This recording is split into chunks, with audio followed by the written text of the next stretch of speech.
Yo, what's up, guys? Welcome back to another video. This is a reaction to how SEAL team took down Osama bin Laden minute by minute, and it is by Infographic Show. And this is I guess, a topic that obviously, this is something when I was about 8. I think it happened in 2009, right? So I was about 8 years old, 8, 9 years old.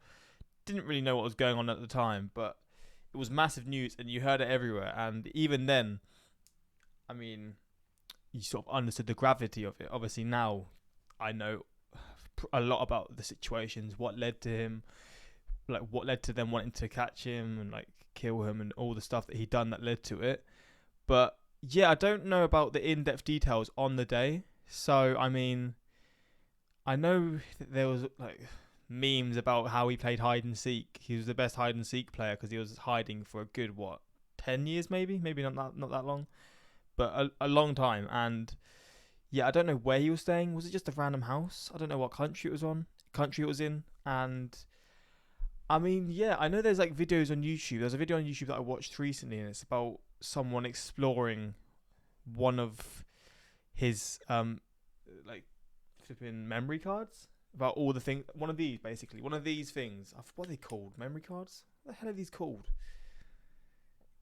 I forgot what they're called. Basically, where you store files and stuff, and there's videos of that of people going through his stored files, and he's got like cartoons like Family Guy and just weird stuff that you wouldn't expect, but that's not really related to this, but that's sort of things that I've seen, but I've never looked into, like, I'll never watch videos related to how they took him down. So we're going to check this out, hopefully going to enjoy. If you want more reactions like this, let me know in the comments. If there's better videos out there, let me know as well, and I could check them out. But yeah, we're going to jump into this. Hopefully going to enjoy. Links are in the description to my Patreon if you want to see some more of my reactions. But let's just jump into this and see what happened minute by minute. For almost 10 years, the United States had been tirelessly searching for one man, Osama bin Laden, the terrorist mastermind behind the September 11th attacks that killed almost 3,000 Americans and triggered a war that was still raging today. Wait, was it 2011 it happened? May 2nd, 2011, not 2009, so I was 10. That's my bad. in 2011. While the United States had toppled the Taliban, the government that was sheltering bin Laden at the time of the attacks, they had never been able to capture or kill the man. That was about to change. The CIA had been searching for bin Laden's secret base for years with no luck. He had managed to escape from Afghanistan, which was under US occupation, and travel to the neighboring country of Pakistan.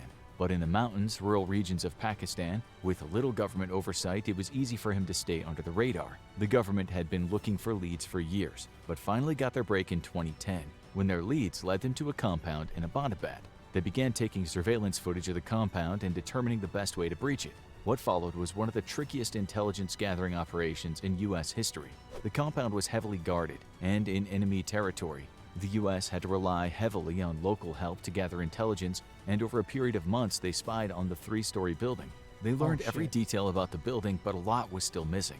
For one thing, the infamous terror leader was incredibly secretive, so secretive that they were never able to capture an image of him coming in or out of the building.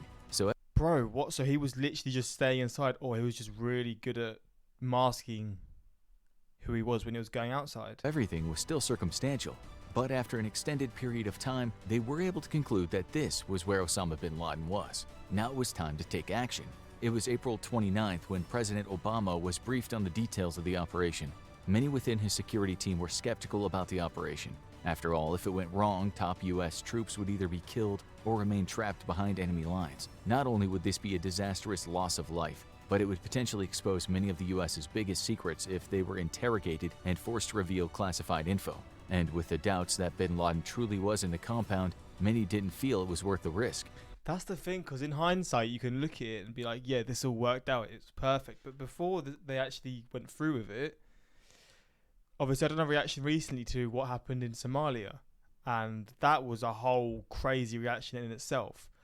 And I guess this is kind of similar, because you see how that went, and other sort of, I guess, things that are similar, and then you think beforehand this could go the same way. But obviously, again, in hindsight, you see how it went, and it's the perfect result. But you can definitely see why there would be skepticism behind it. Ultimately, the president disagreed, and he gave the okay to the operation that would become Operation Neptune Spear.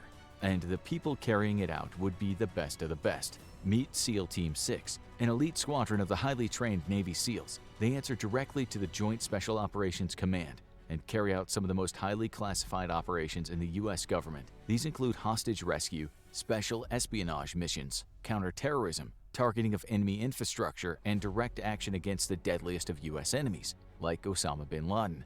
They would be briefed on the mission, which would be classified as capture or kill. Officially, the U.S. has the policy of never killing an enemy who had already surrendered, but no one involved in the mission had any delusion that Osama bin Laden would ever surrender. And to pull this off, they had to implement some risky strategies. The planning had been going on for the better part of a year, since the intelligence reports started coming in, and many strategies had been considered. The easiest would have been a joint operation with Pakistani military forces, but the Pakistani government wasn't exactly friendly, and the U.S. was worried that bin Laden could be tipped off in advance. The U.S. also considered striking at the compound with stealth bombers, which could atomize bin Laden, but there would be no way of following up to ensure he was already dead, and the tricky terror leader had managed to escape U.S. operations before. So instead, the government decided to go old school. SEAL Team 6 would be flown in using modified Black Hawk helicopters that were designed to be quiet and would be able to fly in under enemy radar. The Pakistani military had been heavily trained and supplied by U.S. advisors, so their capabilities were known, and the U.S. was confident they could get around them. The goal was to get to the compound without being detected or challenged by the Pakistani forces, and once the target was down, they would be able to beat a hasty retreat. May 1st, 1:22 p.m. Defense Secretary Leon Panetta received word from the president and directed Admiral William McRaven to move ahead with the operation. Within the next 2 hours, President Obama and his national security team would move to the Situation Room to watch the whole thing unfold over night vision images transmitted to them from a drone. The roughly 24 Navy SEALs sent on the mission would temporarily be transferred to the control of the CIA. There was only 24 of them. What? I mean, that is an insane chance of being outnumbered then. You can be the best trained, but numbers are always going to be the most important thing. Say there was 100 of the Pakistani or whoever it is protecting him around the area that he's staying in versus 24. That's a big number difference, but I guess they've got all these advantages with the helicopters and just many things as well.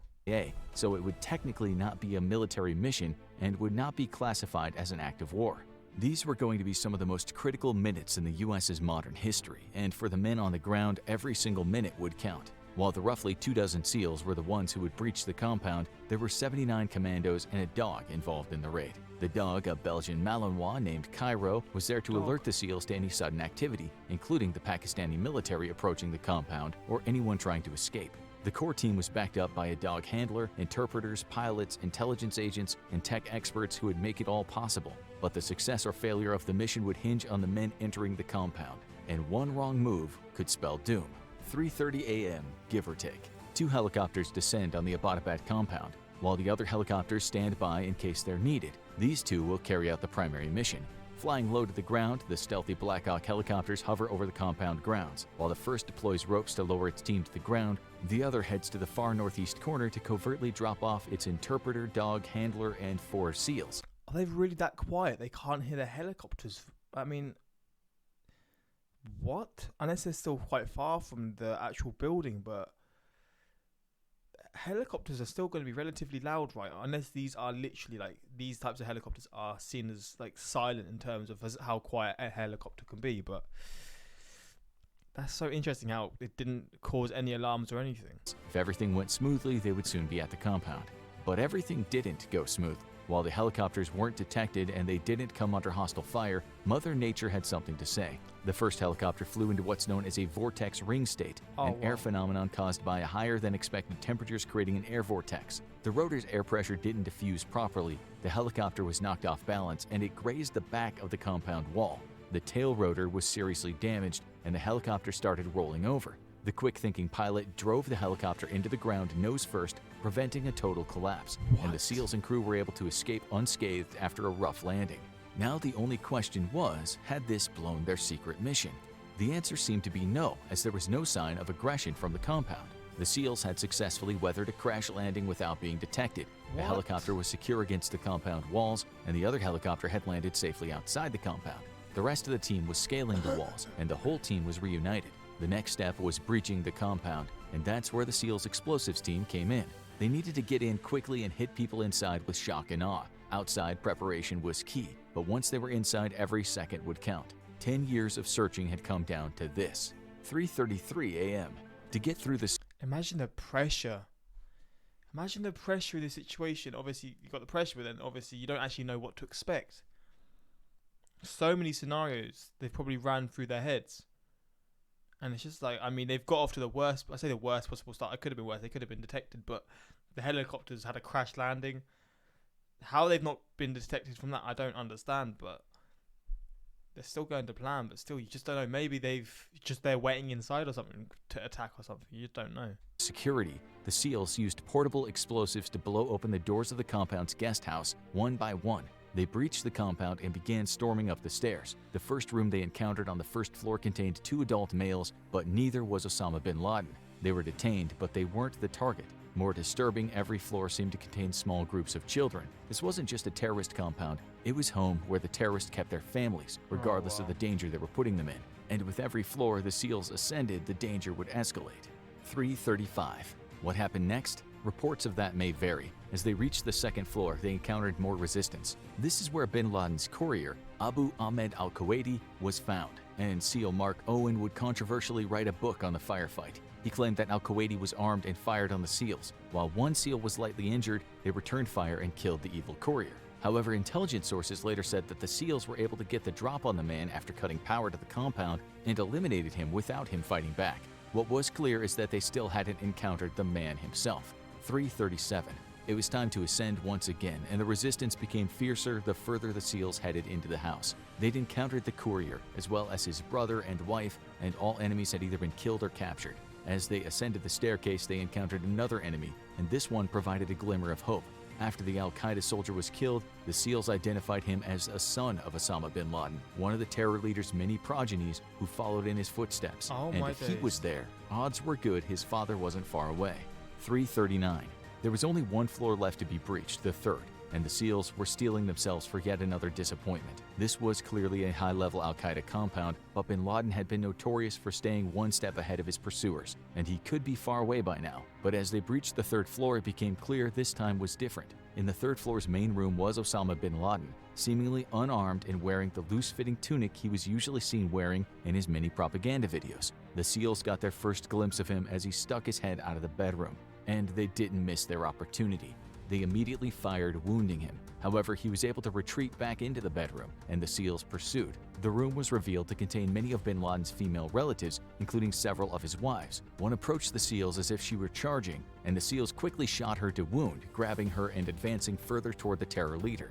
Osama bin Laden had nowhere left to run, and America's most skilled soldiers were right outside his door. What happens next? Reports vary. Matt Bissonnette, one of the SEALs on site, claims that bin Laden had been mortally wounded by the initial shots as they approached. His wives were trying to protect him, and the SEAls were forced to act as Bro, what? Even at this point where he's doomed, you're still trying to protect the man.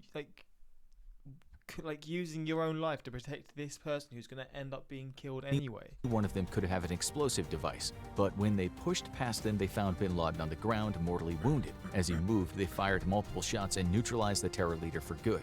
But another SEAL had a very different story. Robert J. O'Neill would become one of the first SEALs to identify himself as one of the men on the mission, and had a much more dramatic recollection of the events. In his retelling, Osama bin Laden might have been wounded, but he was far from neutralized. In fact, he was strong enough to grab one of the women in the room and hide behind her, using her as a human shield. As bin Laden pushed the hapless woman toward the SEALs, O'Neill quickly fired 2 shots directly into bin Laden's forehead and killed him. Which report was accurate? The Navy after-action report favors Bissonnette's retelling. And just like that, one of the most notorious enemies of the United States was no more. The SEAL team radioed back, "Forgotten country, Geronimo, Geronimo, Geronimo," officially confirming that the enemy had been killed in action. The entire affair had taken less than 15 minutes from landing to the elimination of Osama bin Laden, one of the most efficient operations in U.S. military history, and had been completed without a single death or serious injury to the entire Navy SEAL team.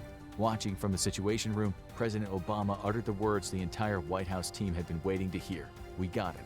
But the mission wasn't over just yet. 3:55. The SEAL team members quickly sprung into action, securing bin Laden's body and moving it downstairs. They would be exiting shortly, but there was still some extensive cleanup work to do. The compound might be a source of vital intelligence, and they thoroughly searched the room and surrounding area. They found 2 weapons in the room, an assault rifle and a pistol, but the efficient team had managed to neutralize bin Laden before he could reach them. They weren't loaded, indicating the al-Qaeda leader was not expecting a firefight. But what to do about the other residents? Almost everyone who had engaged the U.S. troops with weapons had been killed, but the compound was full of civilians. The U.S. had no desire to take all the women and children found there into custody, so they non-violently restrained them and left them outside the compound to be found by Pakistani forces. Most didn't put up any resistance, besides the injured wife of bin Laden, Amal Ahmed Abdul Fattah. She berated the SEALs in Arabic for the entire duration of the cleanup mission, and it seemed the Yemeni woman was a true believer in her late husband's mission. She, like most of the people found there, would eventually be deported from Pakistan back to their home countries in the Middle East. And now it was time to make a clean getaway. 4:05. Bin Laden's body and every important piece of intelligence or evidence had been secured. Taking what they needed, the first helicopter was loaded and primed for takeoff. Much like the landing, this was a low takeoff to avoid detection. For those back in the US, the SEALs were heroes, but this was an unauthorized mission, and it was unlikely the Pakistani forces would be grateful if they were caught there. But much like the first time, SEAL Team 6 pulled off a perfect getaway and exited the compound. But there was one more matter to attend to. 4:08. The damaged Black Hawk helicopter that crashed into the compound would not be leaving through the sky, and Pakistani forces would be there shortly. The chopper contained vital information about U.S. military capabilities, because it wasn't just a standard helicopter and had been outfitted with stealth features. So before they departed, the troops used the same portable explosives like the one they'd used to breach the compound, and gave their fallen chopper an explosive send-off. This only took minutes, and soon one of the backup helicopters brought on the mission arrived, scooping up the remaining SEALs and flew them off to join the first helicopter. The mission was over, and now it was time for a long ride. 5:53.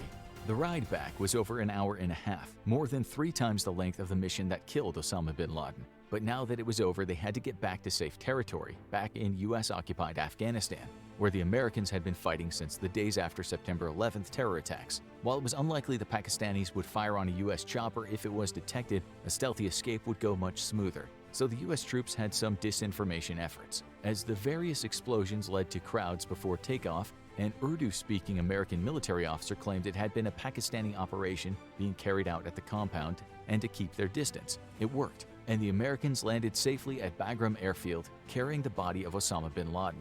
Now it was time to deal with the aftermath. 7:01. Back at the White House, the celebration was tempered by one question. Was it really him? Bin Laden was infamous for using body doubles, and there had been multiple times where it was thought he had been killed, only for it to turn out to be a feint. So What? everyone waited. Wait, really? So was it announced that he was killed and then they found out it wasn't him? I mean, geez, he really had many ways to avoid being executed, didn't he? God damn. Anxiously for the results of the preliminary examinations of the corpse. And over an hour after the SEALs arrived in Afghanistan, a new report came in indicating that the notorious rogue was actually dead. This time, the United States had gotten their man, and the American public was about to find out.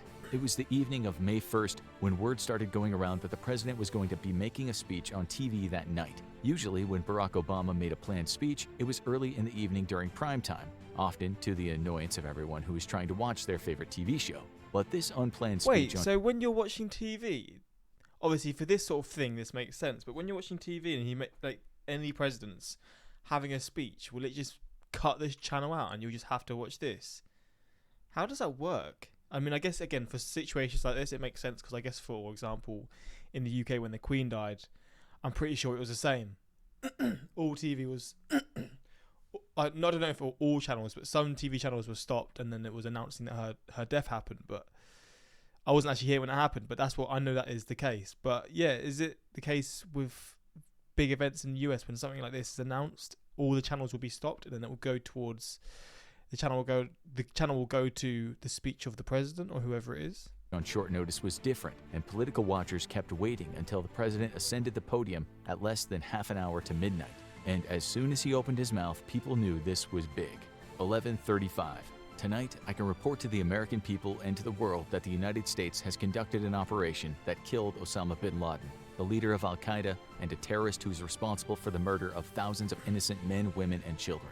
As the president paid tribute to the many who died in bin Laden's terror attacks, a spontaneous celebration erupted around the country. It was just short of 10 years since the September 11th terror attacks, and many Americans lived in fear of the next attack. As word got around, large groups of fans attending sports games screamed in joy. Democrats exulted in the biggest foreign policy win of the Obama presidency.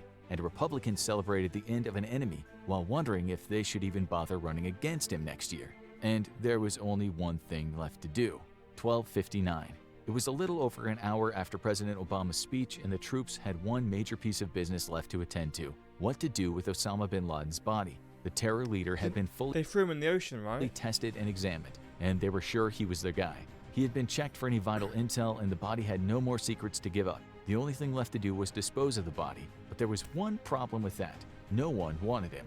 Bin Laden was wanted in just about every country on the planet, and even countries where he had sought refuge, Pakistan and Afghanistan, considered him an outlaw. No country would want to give him a grave, because it would be a massive target for radical activity. No one wants to have an Al-Qaeda pilgrimage in your country every year, so why not just cremate his body and be done with it? Cremation is against Islamic tradition, and as hated as the terror leader was, the government still wanted to respect his faith. No Fair need enough. to anger his followers any more than they already were, given that their leader had just been eliminated. Fortunately, there was an alternative. Respectable. Bin Laden's body was loaded onto the aircraft carrier Carl Vinson, and the U.S. government called the government of Saudi Arabia for approval to dispose of the body. He was a Saudi citizen, after all, and the Saudis were important allies of the U.S. government at the time. And the Saudi response was, "We don't care what you do with him, just don't make it our problem." The plan to bury Osama bin Laden at sea was approved, and the body was treated with Muslim religious rites. There was even a brief reading of Arabic religious statements, at which point the body was draped in a white shroud. Oh wow, there's a lot of dignity towards it then. I didn't realise. I just thought they threw him in the ocean and they were done like that. But they had a whole sort of, again, respecting the religion and stuff, respecting Islam.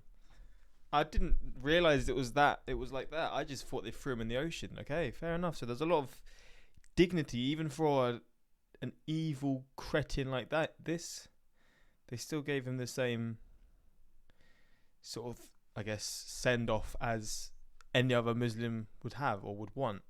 Placed in a bag loaded with hundreds of pounds of iron chains and placed on a wooden board. As the board was tilted forward, bin Laden's body slipped into the sea, ensuring the terror leader would never have a grave that could be visited by loyalists or targeted by enemies. And now that the entire operation was over, there was only the cleanup to attend to.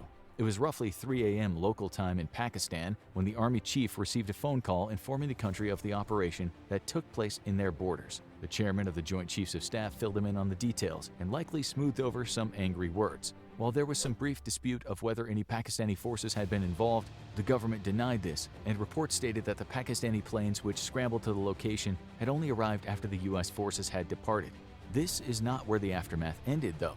The raid that killed Osama bin Laden had played out over less than an hour, but the follow-up would span years. Controversy centered around the legality of the raid on foreign soil. Although the laws passed after 9/11 gave the U.S. wide latitude to eliminate threats abroad, Pakistan wasn't pleased with the U.S. operating on their soil, and the U.S. wanted to know more about bin Laden's network of support in Pakistan. Neither got too many answers. Conspiracy theories persisted about bin Laden's being alive, although the U.S. government releasing some photos of the terror leader's corpse largely put those to rest. And there was one more inevitable act. Once the operation was partially declassified, various members of the team started putting out memoirs. Some varied in details, and most made the person writing the book out to be the hero. So naturally, it wasn't long before Hollywood came calling.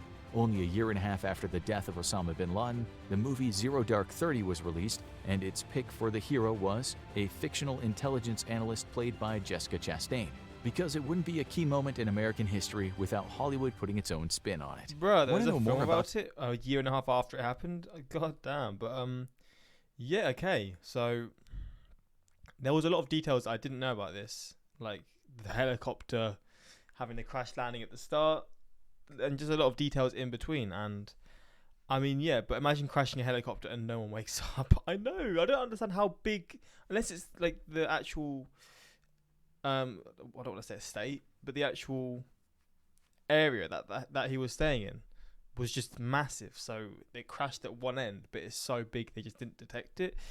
But I'm kind of confused, and again, I didn't know it even happened, but the more you know. I remember I was on a flight back from Argentina and the captain came over the intercom. "Ladies and gentlemen, it's my pleasure to announce to you that Osama bin Laden has been killed." Must have been a big cheer on that plane.